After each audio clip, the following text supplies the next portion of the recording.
7:02 de la mañana, bienvenidos a la entrevista de hoy. El ministro de Educación acudió ayer a la Comisión de Fiscalización para presentar las pruebas de descargo en el pedido de juicio político presentado por 37 asambleístas de oposición y que fue aceptado a trámite por la Asamblea. ¿Qué se espera para los próximos días? ¿Cuándo se decidirá si es aceptado o no el pedido de los legisladores? Lo hablamos en este espacio.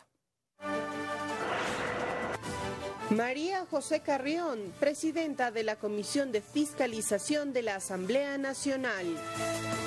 Asambleísta, buenos días, bienvenida a este espacio. Se han presentado ya respectivamente las pruebas de cargo y de descargo por parte de los asambleístas de oposición y lo propio se hizo ayer por parte del señor ministro de Educación. ¿Qué es lo que viene ahora? Bienvenida. Bueno, primero un saludo a quienes hacen Gama TV y a los ciudadanos y ciudadanas que nos miran. Sí, lo que fue ayer fue un proceso dentro del trámite que contempla la ley.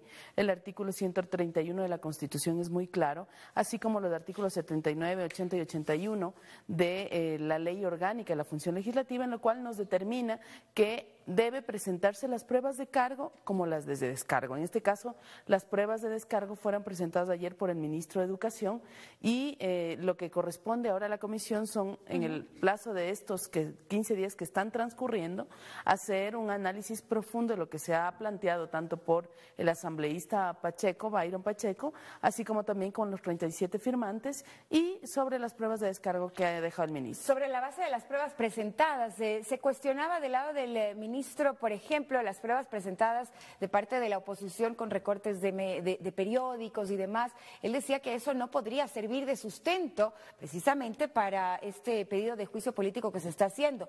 Así también se cuestionó ayer la participación de otras personas en la audiencia que también llamó la atención, fue pública. Sí, bueno, es característica de la Asamblea Nacional, además que está en la ley.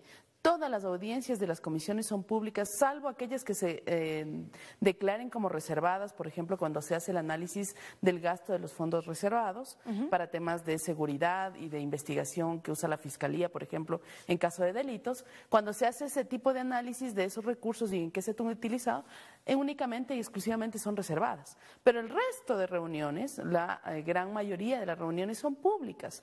En el caso de la Comisión de Fiscalización no es la primera vez que participa la gente. Hemos tenido comisiones en las cuales hemos recibido 150 personas, 200 personas y se han hecho en los diferentes espacios de la Asamblea Nacional. No es la primera vez. Y en este caso, los miembros de la red de maestros han solicitado la participación y se les ha permitido. Pero ¿por qué si ayer estrictamente el espacio estaba concedido para el ministro para que presente sus pruebas de descargo? En este caso, el resto de personas que participaron lo hicieron únicamente a manera de apoyo. ¿Valía esto ayer? Bueno, esa también es parte de los procedimientos dentro de la Asamblea, existen las comisiones generales. Es decir, para aquellas personas que no son miembros de la comisión, pero que tienen algún tipo de relación con el tema a tratarse en las diferentes comisiones, suelen solicitar las comisiones generales. En este caso se solicitaron 2 comisiones generales para 3 personas, unos miembros de la red educativa y los otros miembros de los trabajadores, del gremio de los trabajadores. Hemos concedido, como se hace, por lo menos es costumbre en la Comisión de Fiscalización. ¿Y en el caso de la oposición también concedieron esos pedidos? No hubo.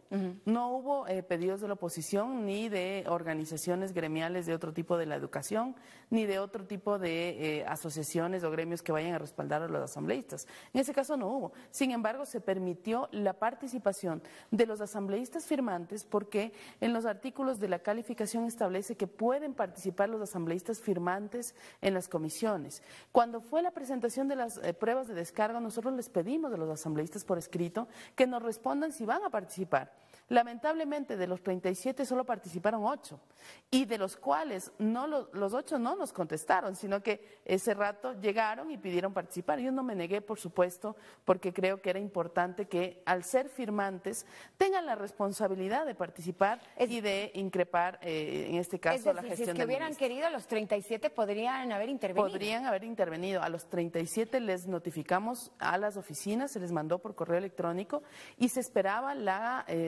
confirmación de su presencia. Lamentablemente, Marcel, es importante decir al pueblo ecuatoriano, tanto los movimientos de oposición como los diferentes sectores que tanto critican la falta de fiscalización, es la primera vez que en este periodo ellos entregan firmas, se cumple el procedimiento. Por tanto, una vez cumplido el procedimiento, nosotros la Comisión de Fiscalización estamos procesando con absoluta responsabilidad. Y ellos no lo han hecho, Marcela, con irresponsabilidad, la falta de participación. No han participado y no han estado presentes en estos espacios. Que es la primera ocasión que la Comisión de Fiscalización hace su trabajo, dicen.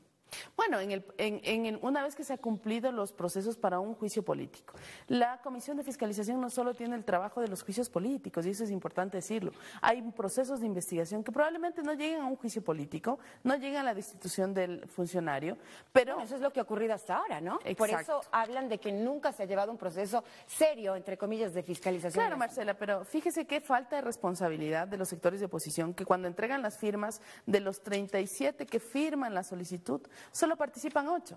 Y de los 37 que firman la solicitud, ayer solo estuvo el asambleísta Moncayo en la comparecencia del ministro. ¿Cómo ellos pueden entregar más pruebas? ¿Cómo ellos pueden exigir más si es que su trabajo responsable no lo están cumpliendo? Porque la fiscalización no es solo entregar una denuncia con recortes de periódico y allá que haga el trabajo la Comisión de Fiscalización. Ellos tienen toda la potestad de participar en las comisiones, así lo establece la ley, sin embargo no lo han hecho. Y ahora los actores de oposición, fíjese que de los discursos más fuertes, Cynthia Viteri, por ejemplo, que ahora van a fiscalizar, es la precandidata a la presidencia de la República, y ha sido 21 años legisladora. ¿Cuándo le hemos visto, Marcela, a Cynthia Viteri liderando un proceso de fiscalización? Nunca. Nunca ha hecho un pedido de Nunca. disuasión. Ahora, ¿qué es lo que va a pasar? Le preguntaba esto porque 4 de agosto es la fecha límite, se cumplen los 15 días. Luego ustedes tienen que presentar un informe al CAL para ver si es que efectivamente se da paso o no ya a este pedido de juicio político, en donde se va a analizar durante estos días, supongo lo están haciendo ya, toda la parte legal y jurídica de lo que se ha presentado en cuanto a las pruebas. ¿Cuánta independencia habrá desde el lado de ustedes, tomando en cuenta que se trata de un funcionario de gobierno, tomando en cuenta la influencia que probablemente podría ejercer del lado del presidente de la República por las declaraciones que él efectuó el 16 de julio en un enlace ciudadano en donde mostró su respaldo al ministro? Bueno, es natural y es lógico que un ministro sea respaldado por el presidente porque es su funcionario, es de la persona de confianza del ramo. Y en ese sentido es natural los pronunciamientos del presidente. Yo creo que no hay Pero podrían sorpresa, influenciar, ¿no? dicen muchos, ¿no? Bueno, mucha gente puede decir que puede ser influencia, mucha gente puede decir lo que a crítica puedan decir. Sin embargo, yo creo que es importante que nosotros debemos analizar las pruebas de cargo y de descargo. Esto reposará en la Asamblea Nacional. Y una vez que analicemos, ¿verdad?, los recortes de periódico dejados por un lado y las pruebas de descargo dejadas por el señor ministro. ¿Está minimizando las pruebas presentadas por la oposición? No, estoy diciendo que eso es lo que hay. No hay otros elementos. Y en el caso del ministro ha dejado una serie de documentos bastante amplias. ¿No fue consistente entonces las pruebas presentadas por la oposición, diría usted? No adelantaría yo el criterio, porque todavía no hemos logrado cotejar ni lo uno con lo otro. Lo responsable ahora es hacer un proceso absolutamente jurídico. Es decir, ¿qué es lo que dice la ley? ¿Qué es lo que dice la Constitución? ¿Qué es lo que dice el reglamento? ¿El reglamento debe cumplirse? ¿No debe cumplirse? Esa es la gran discusión. ¿Y en qué sentido y hasta qué punto? Y esa es la discusión que debe llevarse a nivel nacional, porque vivimos un terremoto de 7.8. Ese terremoto nos puso en una situación compleja como país. Y ante eso hay que tener una respuesta jurídica en relación a las responsabilidades que cumplió o no cumplió en este caso el ministro de Educación. Si es que jurídicamente ustedes consideran que las pruebas presentadas por la oposición no son suficientes para llevar adelante un juicio político, ¿también están conscientes del peso que van a tener y la crítica que va a haber desde el otro lado, desde el lado de la oposición en una época preelectoral? Bueno, pero también sería la falta de pruebas de contundencia de darse este caso. Yo le digo, me es lamentable que el propio asambleísta Pacheco no haya participado ayer de la comisión en el cual el ministro iba a dar las pruebas de descargo. Él debía haber participado, él debía haber estado allí. Incluso tenía el derecho a preguntarle al ministro alguna cosa porque la ley lo establece así. Sin embargo, el asambleísta nunca estuvo y él es el primer proponente de esta propuesta. En ese sentido, digo, ¿cuál es el nivel de responsabilidad que tienen los asambleístas firmantes? Y sobre todo, ahora que estamos en esta etapa preelectoral, muchos partidos políticos abanderan la famosa fiscalización. Sus representantes en el legislativo, de Creo, de Madera de Guerrero, de Socialcristianos, no están participando en este proceso de fiscalización. Entonces, ¿de qué estamos hablando? Y en esta etapa preelectoral hay que decirle al pueblo ecuatoriano que que están actuando con absoluta irresponsabilidad. Asambleísta, gracias. Esperaremos las Muchas decisiones gracias. del 4 de agosto próximo. Muchas gracias. Un buen día para usted. 7